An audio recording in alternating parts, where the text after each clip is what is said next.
Hello bachcho, let's read the question. The question says the speed of a car is a function of time is shown in the figure, right? So find the distance traveled by the car in 8 seconds and its acceleration also.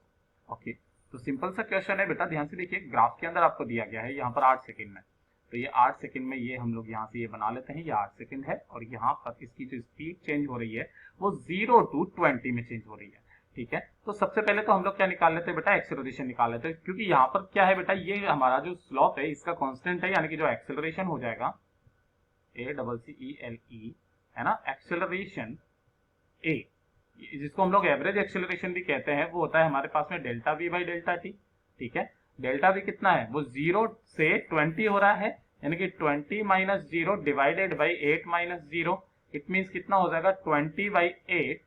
तो ये कितना हो जाएगा हमारे पास में, ए जो आ जाएगा acceleration वो आ जाएगा हमारे पास में 2.5 मीटर पर सेकेंड। ठीक है, मीटर पर सेकेंड स्क्वायर, क्योंकि हमने एक्सेलरेशन निकाला है।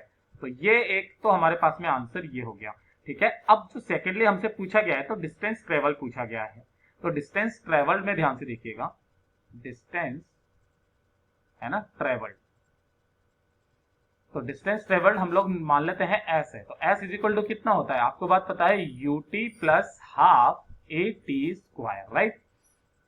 तो ध्यान से देखिएगा, यहाँ पर u इज इक्वल टू क्या है, 0 है। कैसे 0 है, तो ध्यान से देखिए बेटा, यहाँ से 0 से स्टार्ट कर रहा है, तो ये तो हमारे पास में 0 हो गया। इट मीन्स जो s इज इक्वल टू आ जाएगा, ये कितना हो जाएगा, हाफ मल्टीप्लाइड बाई इसका एक्सेलरेशन कांस्टेंट है, दैट इज 2.5 मल्टीप्लाइड बाई, और t क्या है बेटा हमारे पास में, वो दिया गया है 8 सेकेंड, तो यहाँ पर ये 8 का स्क्वायर, राइट।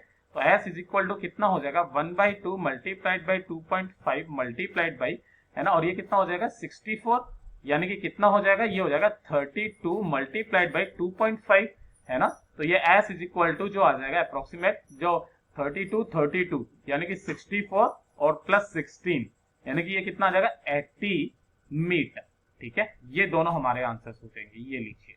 तो चलिए इनको हम लोग थोड़ा सा हाईलाइट कर देते हैं। ये हमारा आंसर हो गया और एक ये वाला हमारा आंसर हो गया। Hope you understood it well. All the best.